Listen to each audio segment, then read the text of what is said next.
let's just start. Do I introduce myself again? No. Like for the lot, that's what I know. I'm teaching to you. Say hello. Yeah. Okay, you're good. Okay, great. Hi, everyone.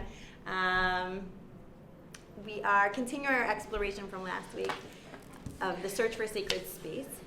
And last week just to kind of recap what we did together last week, we set up a conceptual framework for the whole idea of sacred space. And we talked about how the construction of the Mishkan completes creation, how at the end of Breshit we had a concept of sacred time but not sacred space, and how that process continued to unfold and then was only completed once the Mishkan was completed. There was a place for God and man to meet.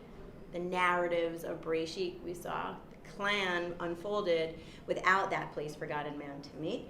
And that only happens or is culminated in once the Mishkan is completed, and there's all the allusions back to the creation of the world in terms of language, in terms of similarities of verbs, in terms of the role of Betzalel.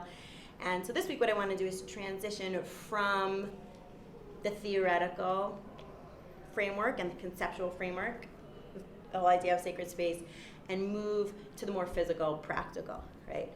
And we'll look at sort of practical things on the ground and how specifically we'll start with the Mishkan and the Mikdash and the architecture of the Mishkan and the Mikdash bridge, looking at the physical space and how those spaces impact spiritual lives. I did want to start, you have the source sheets, I want to start with just a discussion of the Mishkan's placement vis-a-vis the people. Okay, so before we actually look at what the Mishkan looked like or the materials that it was made out of, let's first kind of look at the sources. And the Torah seems to present different portrayals of where the Mishkan was vis-a-vis the people. Okay, do we know? Anybody know? If I asked you where the Mishkan was when Bnei Israel traveled. In front? Right, in front. Maybe I not. guess not. It's okay, just from your popular conception. Okay, no problem at all. That's why we're learning. There are actually two different portrayals. Look at some of the texts together. The first, I guess the most sort of notable central, most popular conception is the Mishkan was at the center. Hang on 1 second. Okay, so if you just look at this slide. Hold on, let's just get back to it. Pause on it for a second.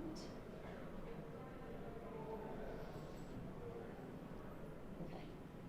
Was in the center of Yeah, the it was in the walking? center of the camp. Right? All the tribes were encamped around the Mishkan, in the middle of the Kohanim first. Right? You have Moshe, Aaron, his sons, and the tribe of Levi, right, and the Kohanim around the Mishkan, and then around that you had the rest of the encampment. The tribes were all, the Shvatim were all set up, but with the Mishkan as the central piece. And when they placed, and they kind of stayed, and that's how they moved, and then they moved in that same kind of configuration, but the Mishkan was at the very center. We see that the first source we have is a source from Shemot, Perek Chavtet. There, I would say, the Mishkan is described as the center. V'kidashti et ohel moed, et hamizbech, et Aaron, et banav. Once again, sorry. Akadesh l'chahen li. V'shachanti b'toch b'nei Yisrael v'hayiti lahem le'elokim. V'yadu ki ani Hashem Elokehem asher hotzeti otam me'eretz Mitzrayim l'shachni b'tocham ani Hashem Elokehem. Right there we have the sanctification of the Mishkan and Aaron and his sons to serve as Kohanim. And God says, I will rest among Bnei Israel and I will be their God, meaning there we have God, a sort of, it's the conceptual idea that God is at the center, but when we actually really see God at the center and the Mishkan at the center is through the narratives, through the travels in Bamidbar, in chapters 3 and 4, Prakim, Gimel, and Daled, when it's the description of the travels through the desert. They're organized by the tribes traveling around the Mishkan at the center. One depiction. We do also see a different depiction in Shemot and in some of the narratives of Bamidbar that The Mishkan was actually on the periphery, was on the outskirts of the camp. In the source that you have from Shemot, Perek Lamed Gimel, there we have Moshe yikach et ha'ohel v'natah lo michutz lamachaneh harchek min hamachaneh v'kara lo ohel moed v'haya kol mevakesh Hashem yitzei el ohel moed asher michutz lamachaneh. This is whether or not it's chronologically, but the way it's presented in the Torah is immediately after Chet HaEgel, after the sin of the golden calf. Moshe then takes the Mishkan and pitches it outside the camp at some distance, the Torah says, and whoever was speaking to God would go right to the Ohel Moed michutz lamachaneh, outside of the camp. Now, in Bamidbar, we then get, there's all sorts of questions. It's not the subject of our discussion, but there's all sorts of questions as to, is the order in the Torah actually how things chronologically happened? And there's a disagreement between Rashi and Ramban, ein mukdam u'machar b'Torah, that the Torah is not in order. So questions of Mishkan versus Chet HaEgel may or may not be placed, right? That may not, the way they're presented may not actually be how it occurred. Nevertheless, we have here Moshe taking the Mishkan, the Ohel Moed, described differently, outside of the Machaneh, and then throughout Bamidbar, even though at the beginning of Bamidbar we see that they were traveling again with the Mishkan at the center, we do have a number of instances in Prakim Yud Aleph and Yud Bet, different narratives that seems that Moshe or someone is going outside of the camp to talk to God. The case of Tzaraat, the case of Miriam and Tzaraat, the case of the Shivim Zikanim that are established, and people stayed inside the camp, and Moshe went outside the camp. So the depictions are, there are really kind of two different depictions as to where the physical Mishkan was. Now the Rishonim deal with it in lots of different ways. For our discussion today, and the reason I wanted to just start and present this, for our discussion today, it's less important which one actually was historically accurate, where physically was it. What I think is more interesting, not more interesting, but equally interesting is, well, what does that reflect, right? What does it mean to say that God rests in the center of the camp as opposed to God being on the periphery? What are your thoughts about that, right? That presentation, the nature of that presentation, that we have that sort of dual view of where God is. How does that, what kind of different religious ideologies does that represent or manifest? I mean, it's a question of space, right? Where do we put it? Like, where is God physically placed, and what does that mean? Thoughts? Well, I mean, if you go by, it sounds like there's a relationship, that they're not independent of each other. So if you accept the reading that the Mishkan was put outside after Chet HaEgel, it's because the relationship shifted, and maybe the Mishkan didn't merit being in the middle. After that, they transformed and the relationship changed. Great, so that reflects a different kind of relationship. We then, though, have the other presentation in Bamidbar, which is where it's in the center. So maybe did it come back to the center at some point, which is entirely, that makes sense. But then is it on the, then we see in other places in Bamidbar where it appears to be on the periphery. So it makes sense to say, right? So let's just take a step back and sort of press upon that point, which is, what does that reflect then, right? Being on the outside reflects maybe being less close to God. Less close to God, or less, where God is not always there. God is, and in the depictions where the Mishkan is sort of on the periphery, there is a sense of, right, it's at some distance, and God pops in upon occasion to speak with Moshe, but it's not this kind of constant force. Right.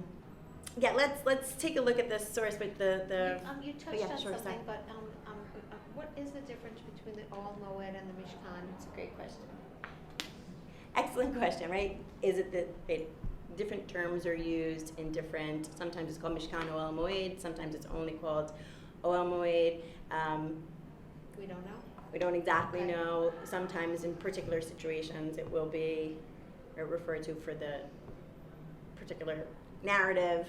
Oh, hell, Moed just. But when it's on the truth is when it's on the periphery, it is referred to always as Oel Moed as opposed to Mishkan Oel Moed. So maybe Interesting. that, right? Right.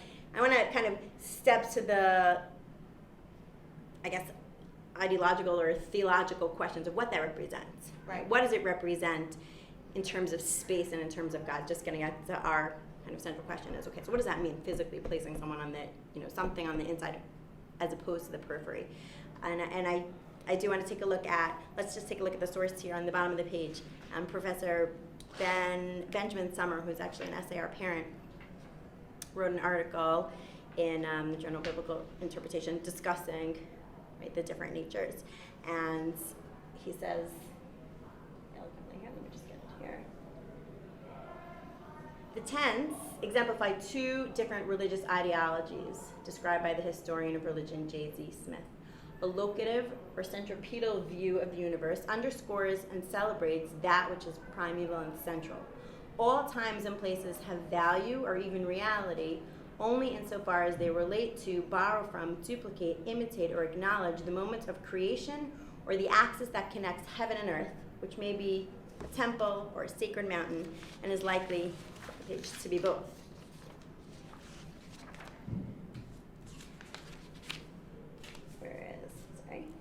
Such a mentality expresses an ideology of immanence, for it's based on the conviction that the divine erupts into space and time, more precisely into specific places and at specific times. That's sort of one view, that model of God can always be here. Right? An alternative view of the universe emphasizes not the center, but the periphery, not immanence, but transcendence, for no place fully comprehends the divine. It recognizes the reality, the unavoidability, and even the value of reversal, liminality, chaos. So the tense described conform to Smith's categories in a strikingly clear fashion. So he's using sort of the philosophy of religion, talking about different ideologies here about religious view, religious world's view. And the center is something that it's accessible. There's a prescribed set of things that we have to do, and by carefully following God's instructions, God can become, accessible to all and even predictable, right? There are certain rituals. I think that's sort of emphasized by put that at the center, and we move around the center, and it's something that's always there. There are places that are the holiest. They're set places. They're rooted places. They're permanent places. And if we follow a prescribed set of rituals, then we can get to know that pattern. And that's kind of one model of religious development or religious existence, is that predictability is not a not the greatest word, but a certain that exacting ritual, and we understand, and that's what the center represents, as opposed to the view of the periphery, right? The Mishkan being at the periphery, God being at the periphery. It's more critical of the idea of a sacred space per se. Right? It's more open, it's less predictable, it's more constrained. We don't, it isn't just a matter of if we follow these prescribed rituals, then we will understand or know. It's, there's a sort of sense of, bringing God everywhere, right? Because God can't really just be in one place. And in that sense of religion being everywhere, the periphery somewhat emphasizes that. And here we have just an interesting question of, the physical placement in the physical space of where the Mishkan was, when we have this dual portrait, calls on us to sort of look at God's relationship with the world in very different ways, right? Is this something that I know where it is, I understand, and if I follow this, I will be able to understand, it's not really about understanding, but experiencing God in one way, right? As opposed to a more amorphous, transcendent, chaotic, kind of open, how does God relate to me? When we pop in and out on the periphery, as opposed to a constant central. Could they be two different ways that we can connect to God? I mean, it's fluid, so we can be like the structure, it sounds more regimented, like you said, predictable, and I think some people naturally gravitate towards that type of service or relationship with God. And the other alternative is where it sounds like there's more flexibility. And I mean, we see it today that different Jewish committed people approach their relationship, I think, in those, I'm sure there's things in the middle. And one person can approach their relationship in both ways at different times in their life, and with related to different, right, different aspects. And I might feel a certain way about my religious life and my relationship with God vis-a-vis a particular life event, and then feel entirely different. So I don't think that it is 100. It's 100% different people gravitate in different ways and experience God in different ways, and different times in one's own life can experience God in very different ways. And the physicality, I think, here is just connecting, because I want to do the bridge between, the theoretical and the physical. It's, the placements of the Mishkan, where it was, disagreement, there's alternate views presented in the Torah. But what's more important is what it reflects, and so what it calls upon us to live with these alternate views, and what it means to experience God in these very, very different ways, as center versus periphery, and all that comes with it. And that's kind of just looking at the Mishkan vis-a-vis the people. I think that I see this perspective as being very liberating. The idea in general. That it isn't necessarily, it has to be one kind of way, and if you fall outside of that, either all the time or at different parts in your life or with different aspects, I don't know, I personally like the flexibility that's offered here in terms of how we relate to God and ourselves. Right, that peripheral openness, I mean, that's certainly, but also, I think there are things we need the structure for sure. You need to have the framework of the ritual, the structure, the relationship, in order to have any creativity beyond that. And I think sometimes when we are too rooted in one particular religious way of living, you lose out on the whole, right? It's, if you are too rooted in the center, then, I don't want to give examples, because it's not a philosophy sheer, but it can really be. I mean, it is, right? And yet, if you are too much on the periphery of kind of the relationship and the creativity and the openness and the transcendence and recognizing God everywhere and in everything, then you really lose a sense of the rootedness and predictability and tradition. And, you can talk about this in terms of halachic practice, right? Commitment, a strict set of sort of ritualized halachic practice, and then beyond that, how do I then take that into a very individualized performance of mitzvot? That's, one, just an offshoot to make it practical. One without the other is living a less rich religious life.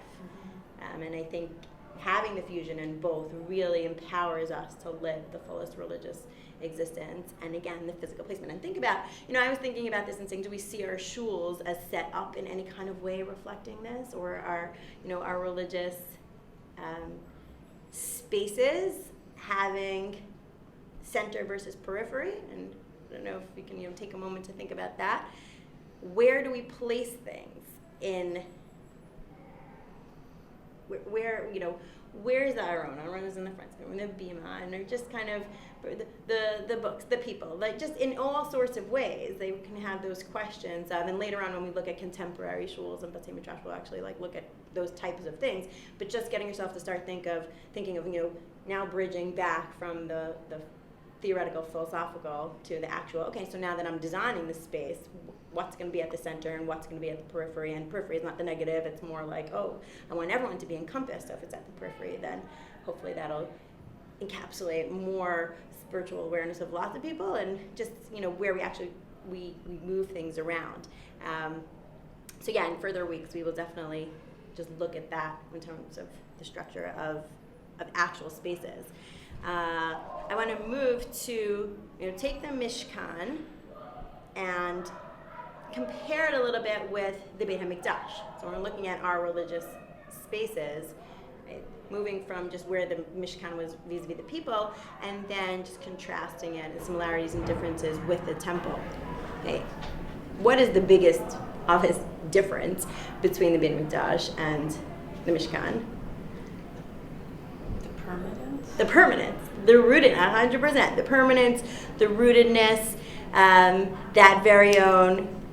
Right? I know where the sacred space is, and it's fixed, as opposed to the transits. In many ways, there are a lot of similarities and differences between the Mishkan and the Beit HaMikdash. They're very different in terms of the materials, right? The material, obviously, of the Mishkan is something that's suited for travel in the desert, and the curtains, right, and the twisted branches of wood are suited for that kind of existence, as opposed to Mikdash, the heavy stone, right? So in terms of the materials that were used, in terms of the nature of the structure, just the structure of the having, something corresponding to a tent as opposed to a permanent fixture. The dimensions, the relative dimensions were actually the same, but the dimension, the Mishkan was much smaller than the two Beit HaMikdash that followed it. But the biggest difference is, the mobile, portable, collapsible model, right, versus the Mikdash being stationary, standing on Har Moriah. And what does that say about, again, taking the experience of the physicality, and we've now, regardless of where the Mishkan was, whether it was in the center or was on the periphery, it moved, as opposed to the Beit HaMikdash, which is now central and permanent. And what is rootedness, what does that, what does that say about religious existence as opposed to the mobility? The centrality of God to our religious life? Well, is it that the Beit HaMikdash now? Yeah, the central, that it's our religious service is centered around the Beit HaMikdash. Well, the religious service was also correct, right? The religious service is centered around the Beit HaMikdash. The religious service was also centered around the Mishkan. The point that I want to emphasize is, well, what is the nature? What is the difference in the nature of religious service centered around something that's rooted, as opposed to religious service centered around something that's mobile? I see. Mm-hmm. I'm thinking of Eretz Yisrael and Galut. I don't know if the mobile Mishkan is more representative of us being in Galut and traveling. The Jews are all over the world at different times, and the Beit HaMikdash is always in Eretz Yisrael. It can't be anywhere else. Right. The very sense of the ideal. The Mishkan is, you can say in certain ways, right? That's not the ideal. The ideal was, right, that was fine to get us through the transient point of our national existence, but the ideal is the rootedness in Israel, in the land. Gets us to think of all kinds of questions about Israel versus diaspora, and being, what type of religious life you can live in both. Again, another offshoot based on kind of the permanence in a particular place, and identify a particular place, as opposed to a mobile, moving existence. And again, as a people develop, I think of it, sometimes I think this way, that Bnei Israel needed to develop as a nation, as a people. And they did that while moving around. And only after you have that experience moving around and developing can you then, and you become a clan, you become a people, then you can then almost, transport that and have it being in a rooted particular kind of place. And sometimes the ideal really is, well, first we need you not to be so set in a place. I guess when in talking about specific models, think about purchasing a home, right? If you start your family and immediately build a house right away, and then, I don't know, this is just what kind of conjured up in my mind. And your focus is on this house. And how do we want to design it? And where do we want to be? And, right? Without necessarily knowing the dynamic of a family and how they interact and the things that they like to do. Whereas the mobile transient model, you could say this totally makes no sense, but it just sort of sparked the idea in my mind is, well, no, you start a family, maybe you're all over. You move to different places, you live in different places, you experience each other in different ways. And then after some time, perhaps you transmit those values, that dynamic, into a centered, rooted place. But you know what the ideal you want to be. Traveled around the world, lived in different apartments, experienced different things, and then you're taking that and you're rooting it in something permanent and transmitting and infusing the values, and then maybe the architecture and structure of that home will reflect those values as opposed to, right, vice versa. So I just thought of that in terms of, Mikdash as being that house for B'nai Israel's development as a people and the ideals and the values that were formed. But just when you think you have yourself settled in this structure that has a permanence, life is always shifting as an individual and as a nation. And the permanence, it shifts, and what you thought worked for your family, like your kids grow up, your physical health changes, and you need to rethink that space. 100%, right? So just because you make something permanent and design it, the ideal actually is that you're going to constantly be shifting, growing, changing. So you have that inherent tension. How does a physical space then not constrain me in terms of the development of myself, my family, my religious sensibilities and connections with God and the people? Right? And I think those are types of questions we can ask, think about then. Also, the flip is if you become too rooted in a place and then you lose that place, what does it do for everyone that's left? Right? So think about, I'm just thinking in terms of destruction of the Beit HaMikdash. So how devastating that is when the rootedness is what's housing the values, and then that becomes, right, that's then gone, and you need to rethink your sensibilities of how you relate to God and relate to your nation and people without that rooted, right, without that permanent structure. But something supernatural that was really interesting about the Beit HaMikdash is that there was the tzimtzum, and that the space actually expanded with the people, which is not part of nature. Right. So how literally we read that, we understand that.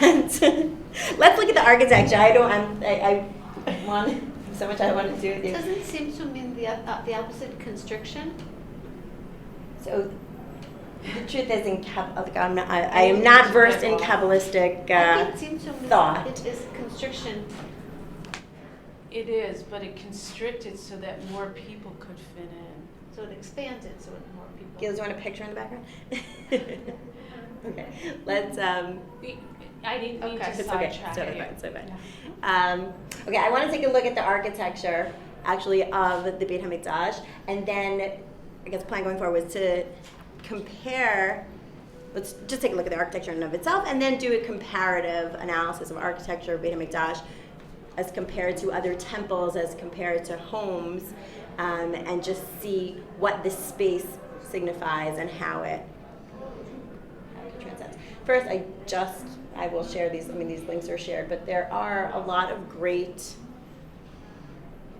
One second. We'll just open up another one. There are a lot of great virtual, digital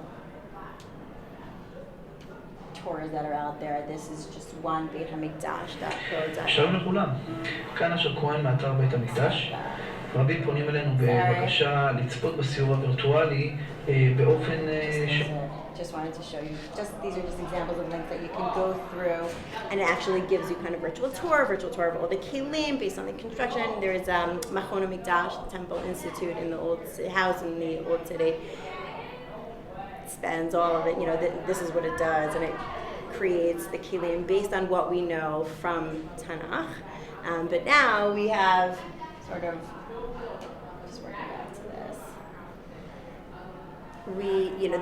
The text of Tanakh can enable us to sort of conjure up a portrait of the Beit HaMikdash with the help of archaeology and all sorts of artifacts and textual parallels. We can then reconstruct the form, the design, and really visualize it. And we're talking, right now we're talking about the first Beit HaMikdash, Shlomo Solomon's temple. That's what we have, the texts about in terms of the design. Built in the 10th century, so until 586 BCE. Sort of certain observations before we look at the space here, certain observations just about temple, right? The Torah speaks about going up, right? Aliyah to Mount Zion, and whether or not that was actually on a high place or there's the emotional experience of going up, right? There's another passage talking about Yerushalayim Harim Saviv La, that it's actually surrounded by hills. So where was the point? We're talking about the Temple Mounts and the elevation, but the experience of going up is something that, in terms of space, resonates very strongly with the Beit HaMikdash. Right? There was ritual purity that was required for men and women. They visited to worship and sacrificial meals. All people were welcome from distant lands, Jews, non-Jews. Entering the temple initially was free. A bit later on, Shlomo's temple, in the 9th century, voluntary contributions were collected by the Kohanim who were watching, and that sort of also invokes the sense of the space and the maintenance of the space kind of moved from the royal purse to the public pocket, right? That there's this sense of just maintenance for this space is something that becomes more of a public thing. Just a few sort of points. There's obviously so much to talk about. But when we look at the design, let's take a look at the design. You have a copy of this in your sources also, but it's up here. When we look at the design, you stand first. There's an outer court paved in with large stones. Actually, like prior to this, there were different service chambers all around that court used by the Kohanim, different Nevi'im, messengers, as places to eat the sacrifice, other assorted functions. There was the courtyard prior to this, right? This is the Mizbeach in the Chatzer. Was filled with people davening, saying Tehillim, preparing to bring korbanot. And then once you continue in, you just, right, there's this sense of you're continuing through a long, right, narrow space. You have the inner court, which was something that was permitted only to the Kohanim. The Mikdash itself stood in the center of the courtyard, but surrounding it, we have, and I just want to point out here, these two large basins for water. The Yam, right, the one that says the Great Bronze Sea, and the Mechonot were, I will show you actually a picture here. This is something, perhaps when we're looking at those wheels, water wheels that had a washing basin on top of it, they were used. Some say that the Yam, that big giant basin, was used by the Kohen Gadol for sacrificial, for ritual washings, where these were used more to wash hands, wash animals. But there's a lot of water, emphasizing the water for a particular reason. I want to kind of bring a few things together. No indoor plumbing. What?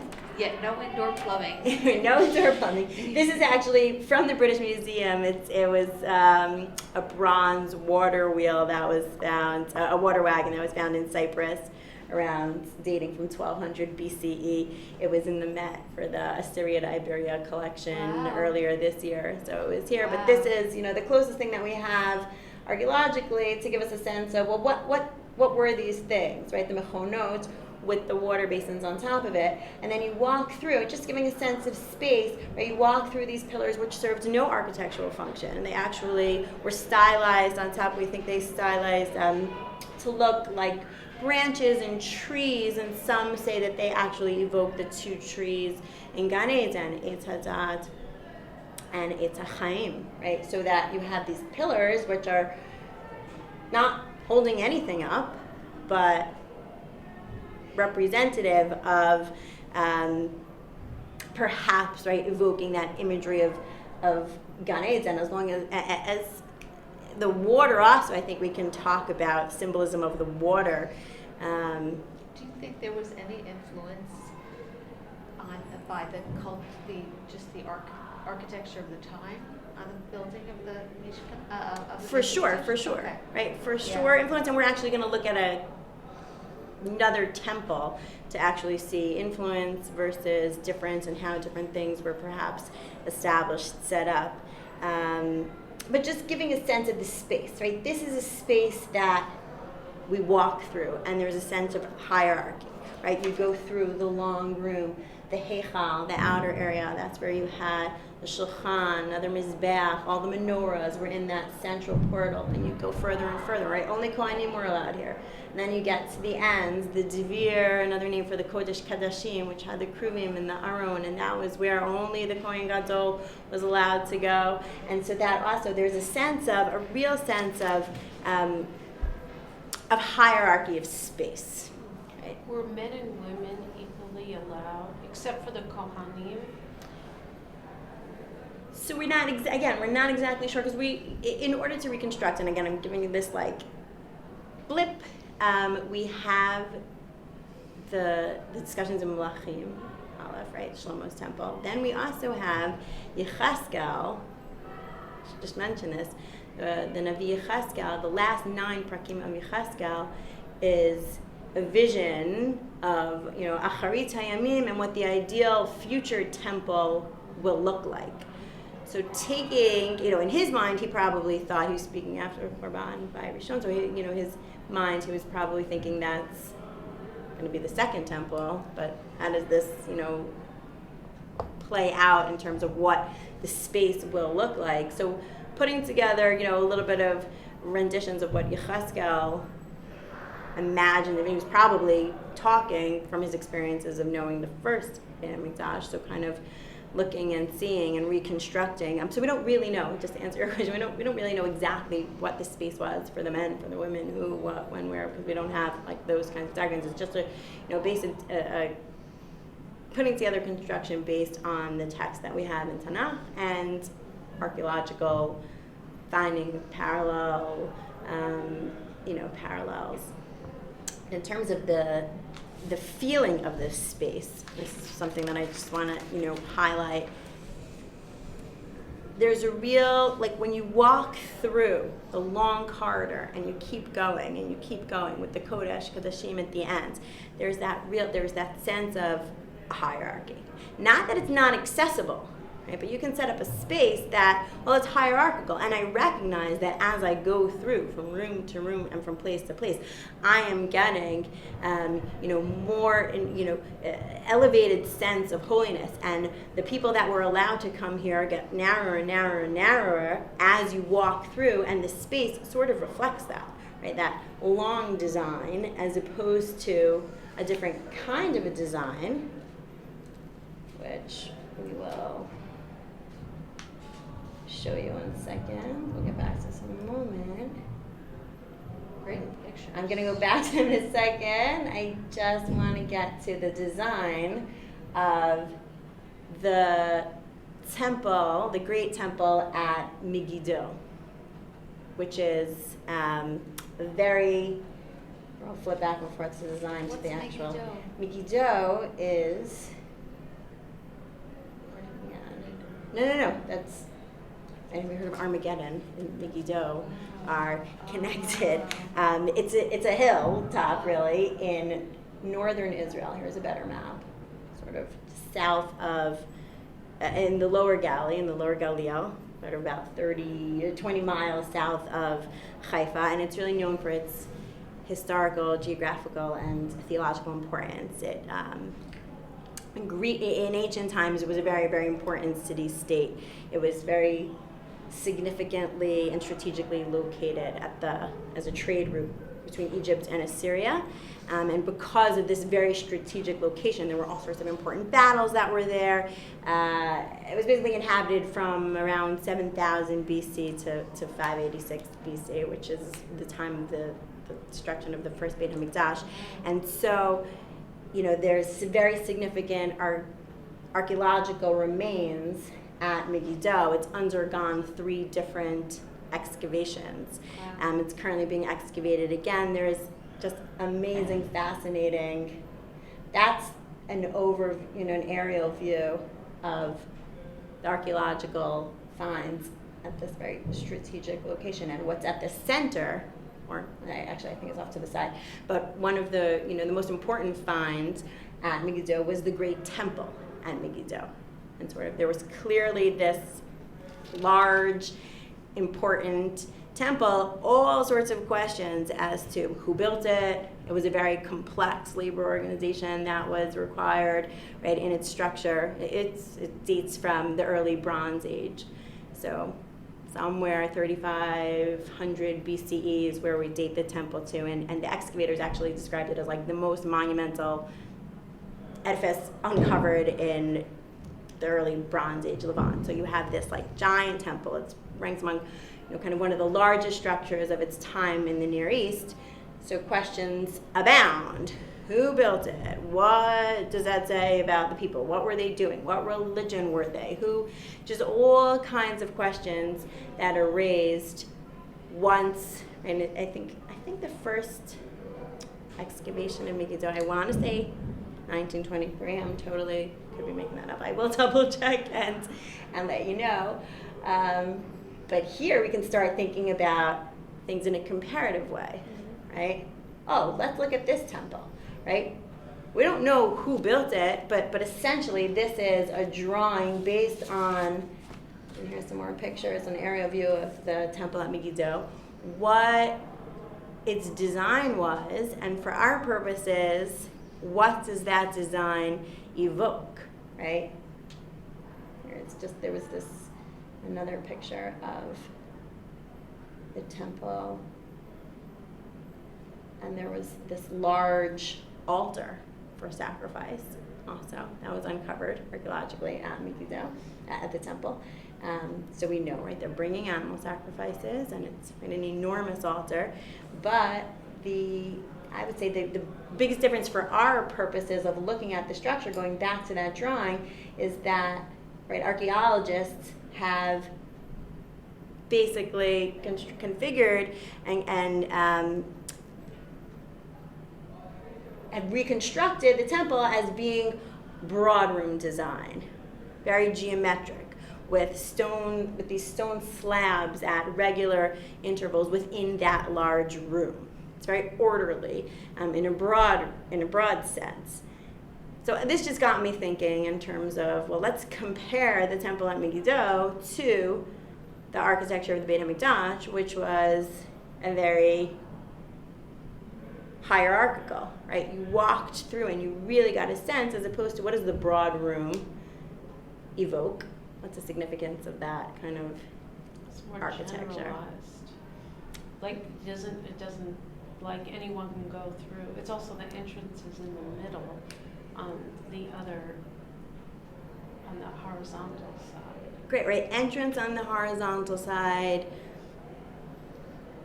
It seems, again, we don't know a lot about who. We could just guess as to what was happening here, who was coming, but just that sense of like looking at the format of the floor plans. How do they differ, and what does that, perhaps maybe what can we guess about the sense of space, right? When you walk into a room that's a broad room in geometric design like that, it's an important edifice, an important structure, but in terms of access, right? Maybe it says everyone's accessible and everyone's equal. I don't know. Mm-hmm. That really could be. Like, to me, that's what a broad room design would say, as opposed to the hierarchical, right? You can all access, but there's levels of Kedusha here. And those levels, we're not going to read the Mishnah. I just want to point out on your story sheet that you have a Mishnah from Masechet Kelim, right? Mishnah on page 3. Go back just for a moment.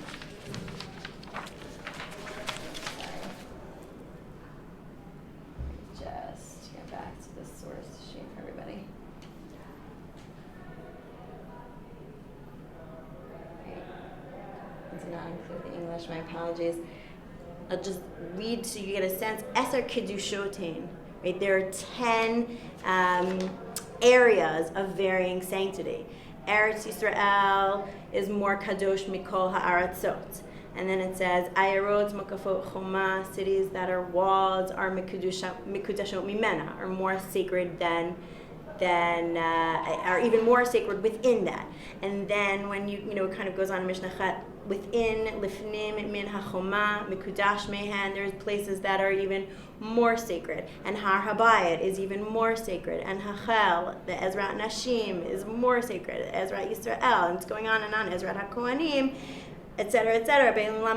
Walking through, without reading, right, all the Mishnayot, but the sense of Kedusha is something that's reflected not just in the architecture of the space that you actually physically feel, but here the Mishnah is telling us, right, in terms of halachically, who can go where and who can do what. There is this sense of we're moving up in terms of Kedusha when we go from space to space to space to space, and things become more kadosh inherently, and putting that together, right, the sort of halachic ramifications that go with it, with the physical sense of the architecture on the ground, evokes that feeling of, okay, there's hierarchies here, it's accessible to everyone, but there is this sense of I'm moving through it and I feel it. As opposed to, and that's why I don't yet know what to say about the broad room design, but it just certainly evokes a very different feel when you go into a room that looks like that. One last thing, I don't want to go over. You're good with the time? A few more minutes? Okay. I have time. I wanted to compare this I just thought was fascinating in terms of also archaeological findings of what you have it in here as well. A typical Iron Age home. A 4-room house. Two different archaeologists wrote this wonderful article, The 4-Room House, that you have a quote from Avi Faust at Bar Ilan, and Shlomo Bunamovitz also in Israel. I forget if he's at Bar Ilan or Ben Gurion or neither. Right? Mm-hmm. We'll double check that. And if we could take a look at what they have found archaeological remains of the very typical Iron Age house. We're talking 1300 to 500 BCE. The typical, and they found hundreds of them in important archaeological sites in the Galil, in northern Israel, in the Central Valley, that the layout of the home was what they called a 4-room house. The predominance of so many homes that they found like this is actually unparalleled in other periods. At some points later on, at the end of the Iron Age, this style disappears, which raises all sorts of questions also. What are the origins of this layout? How did it function?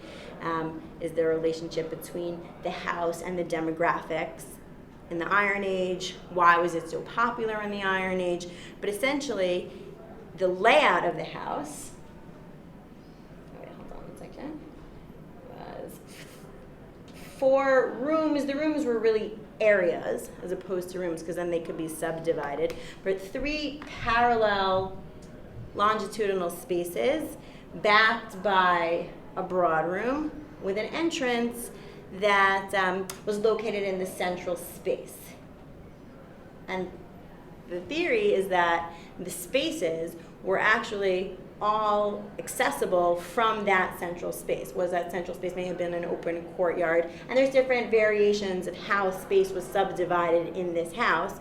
This probably was a second floor to the house as well. And archaeologists basically have said that it housed probably housed one nuclear family, and subdivided the space in different ways. But the point that I want to emphasize is, at least their claim, is that the different spaces were equally accessible. You could get into each one of the rooms from the central portal, right, probably an outdoor central area, as opposed to another design layout, which, the last slide here, which was a typical Canaanite Phoenician house of the same period, was you can only enter the rooms by passing through other rooms. So when we talk about the layout of a space, right, really giving a feel there's something to be said about, well, we're in a space, we're in our home, and I need to walk through other rooms before I get to, my room, as opposed to a layout that is what they call egalitarian in its construction, in its architecture. It probably was for purposes of separation and purity, right? If somebody was impure, a menstruant, you can be in the same home if you were in a different room, right? So to keep for purity purposes, perhaps that's why the layout was so popular. We can keep, in certain other cultures, right, somebody who was impure had to leave the house, right? Here we can surmise and say, well, there was a separate room, and that way we can contain somebody that was ritually impure in one particular room because they're equally accessible, and I don't have to, if I go through that room, then I will, touch something, then come impure. This is talking about the times of the Beit HaMikdash, right, when we have sort of the laws of purity on the ground, and we have to live with them. But I thought another very interesting point raised by, right, in last source that you have, just take a look at it, by Faust and Numovitz, was the ideology, page 4.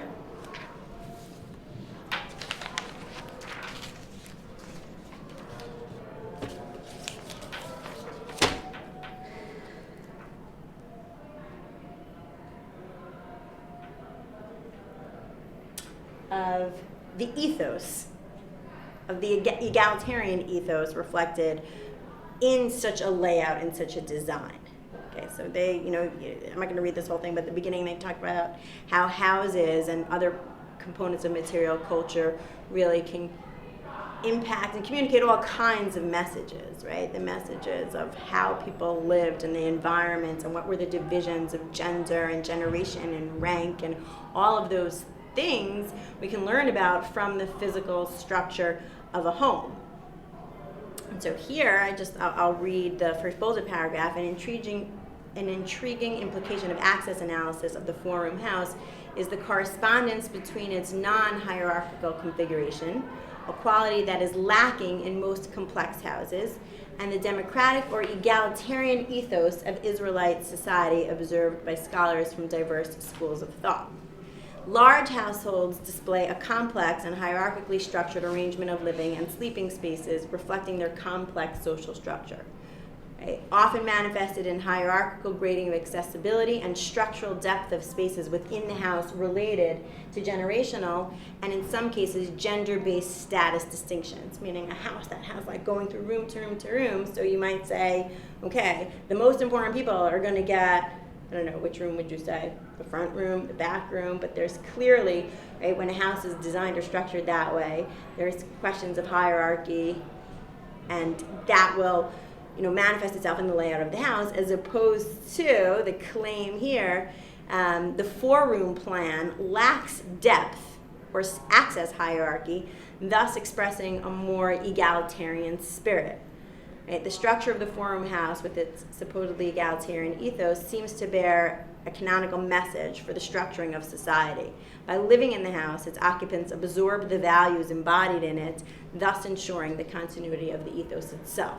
Meaning the house is set up in such a certain way, egalitarian access, everyone can access, those values, their claim is, transmit and transcend. It's a nice ideal that we like to think about the space, but when we think about how we set up our own structures, our own homes, do we have, are there certain spaces that are clearly, that's the wing for the grandparents when they come to visit because they get their own, in the corner far away, as opposed to, is there a central layout plan where things are more egalitarian in their ethos, and then that maybe will impact how the occupants actually transmit the values. I just thought this was an interesting, I don't know if they're correct, or, I have no idea, we can't actually know, but it's just interesting to think about in terms of the layout of the home reflecting a certain value and ideal. Probably wasn't, and it was really for, another purpose, but nevertheless looking at that layout. I want to just, I want to close up because I know I'm sensitive to your time. Certain kind of just pulling together, I threw a lot out pretty quickly, but certain, summary of certain key ideas that I think we can take from this discussion, this section, looking at the Mishkan and the Mikdash, right? One, the center and the periphery reflecting different religious ideologies, different depictions of God, different ways that God relates to the world.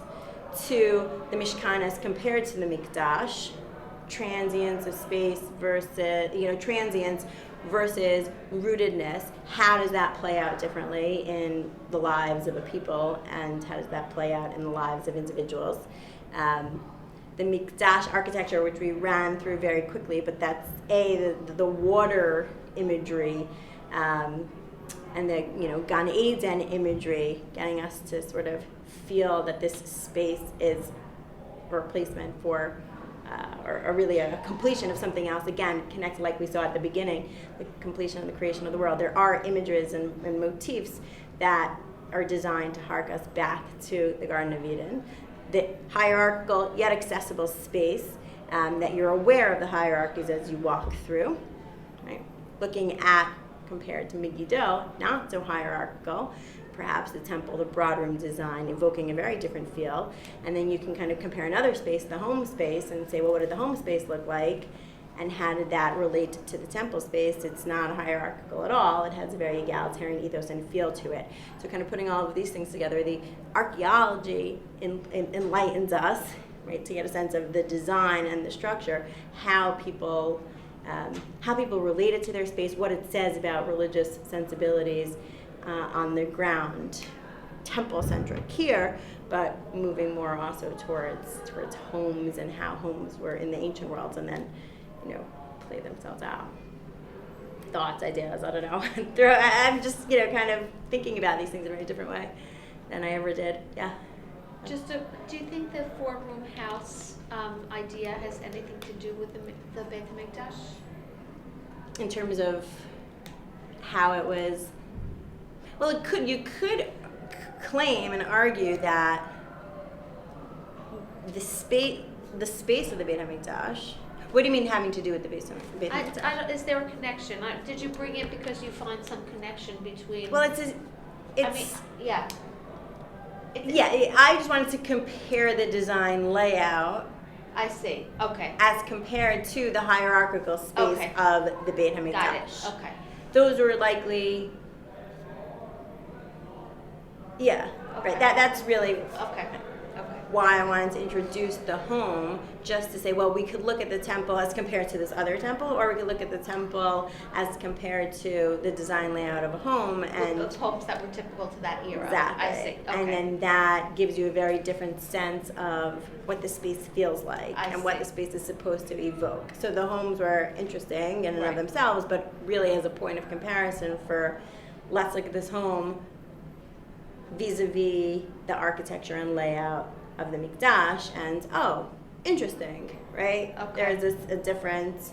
Okay. That's also, it's my own kind of, Okay, no, when we're looking at different spaces, looking at it that way as opposed to the other. But Great.